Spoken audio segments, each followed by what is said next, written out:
name is Angela Gladman. I'm a project manager at the North Central Catchment Management Authority.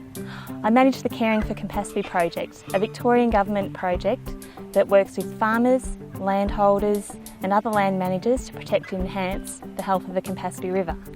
The Campaspe River extends about 250 kilometres from the Great Dividing Range near Ashbourne to Echuca on the Murray River and is highly valued for the social, environmental and economic benefits it provides to adjacent landholders, towns and surrounding communities. A 2010 statewide assessment of waterway condition used remote sensing technology to provide a more accurate assessment of the extent of invasive crack willow trees.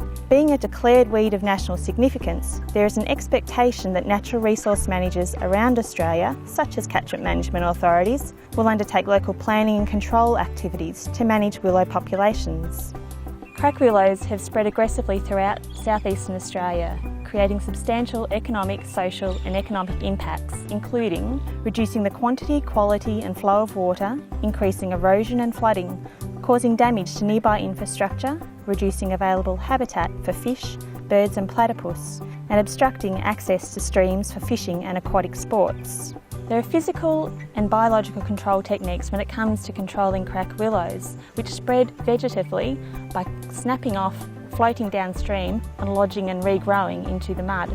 Most physical control occurs in one of two ways: poisoning standing willows and either cutting down the dead trees or leaving them to decay and fall, or removing the live trees by cutting at the base and applying herbicide to the freshly cut stump. Where willows are scattered amongst native vegetation and there is no threat to downstream infrastructure, such as bridges during high flows, then poisoning in situ may be the most appropriate and cost-effective option. Where willow infestations are thick or downstream infrastructure exists, then cutting and removal of the live trees is the preferred option by either poisoning the willows beforehand or just the freshly cut stumps. Follow-up spraying of reshooting willow sticks or stumps is vital if this approach is used to avoid infestation recurring. Follow-up maintenance and revegetation is vital to the success of any willow control activity. By always leaving the willow tree roots in the ground, the aim is to replant the riverbanks with native vegetation so that over the 8 years or so it takes for the willow roots to rot away, the native vegetation will have established to hold the banks together and provide the structure and habitat preferred by our native birds, fish and platypus that's so vital for a healthy waterway. There has been an overwhelming level of interest in replacing the willows along the Campaspe River through the Kyneton area with native vegetation. This is perhaps born from the history of large-scale willow removal in the area, beginning some 20 years ago by the Campaspe River and Land Management Group along the walking track through town, then the Calder Freeway duplication in the early 2000s. The community appears to have a good understanding of the process and time it takes for removal, followed by revegetation and ongoing maintenance. They have an appreciation that the visual change can initially be stark, but the growing conditions are good for site recovery using native plants. Oh, it's Jessie and Don Smith. We're residents of Kyneton for the last 27 years. We wandered up here with retirees from the city and found, to our amazement, this beautiful river was completely invisible to the town. It just wasn't there. The council mowed within about 10 metres of the river and the willows came down and the weeds came up, and it was just a virtual jungle, and it was virtually the town rubbish dump.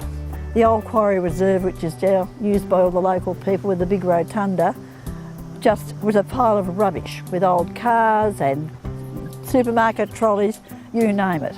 It was completely cut off from the river, and the townspeople had a few goes at trying to clean it up, but it hadn't worked.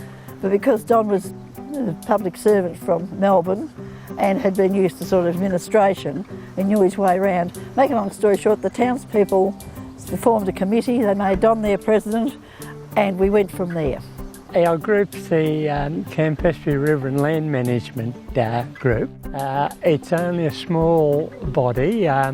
Virtually it's an executive that organises, but we've got lots of contacts around town and lots of other organisations we work in with, particularly the service clubs like Rotary and Lions.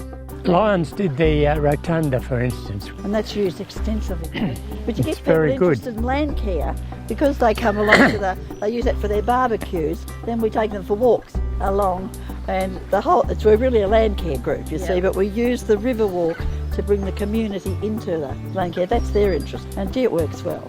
And I find it's used a lot. I've often been down here, particularly at weekends, and you'll see lots of people walking the dog or taking the kids for a walk or riding a bike or just coming along and sit in one of the seats and read the paper on a Sunday morning. It's well used by the community and appreciated. I think everybody agrees that the willows have to go. They were planted many years ago with the best of intentions, but they take over.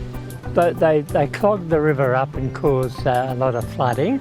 They absorb a heck of a lot of water, and in dry times that's bad. They take so much more water out of the river than do eucalypts. It's made a big difference, and well, the appearance, you can see the river. You can see there's some lovely pools, and there's thousands of native trees and bushes we've put in to, well, I guess restore it to how it was once. This river has now been given back to the community when they just didn't know it was there. And now it's just used extensively by everybody. We've had support from local groups. It was Parks Victoria, North Catchment Management Authority, and all the service clubs. Everybody's got behind it, and it's just been fantastic. And now we've got this 4 kilometres of linear parkland, we call it, which we're actually a land care group because we want to re-vegetate the area how it used to be, and it's now used by us all. It's been great. And then Caring for Campaspe came in just at the right time, and they've been fantastic in that we thought our work was going to fall apart because we just weren't getting funding, and they have been instrumental in clearing the other side of the river and returning it back to where it is. The other side was just as infested as this side, and as just said, we only worked on this side, so we were only doing half the job. So you were doing the other half, and it looks great where you've done it. You know, you can see across the river, see the paddocks, the meadows, see the pools. Looks lovely. The 2010 survey of willows along the Campaspe River found quite a dense infestation spanning the township of Kyneton, and a further sparse infestation scattered throughout 20 kilometres of the river downstream and about 10 kilometres upstream of Kyneton. Given current levels of community support, a willow-free Campaspe River is a realistic and achievable goal for the river. Since 2013, the Caring for the Campaspe project has removed over 10 kilometres of the dense willow infestation. Over the next few years, the CMA will continue to work with groups such as the Campaspe River Land and Management Group, Coliban Water, Macedon Ranges Shire, Parks Victoria and many landholders to fulfil this aim of a willow-free Campaspe River.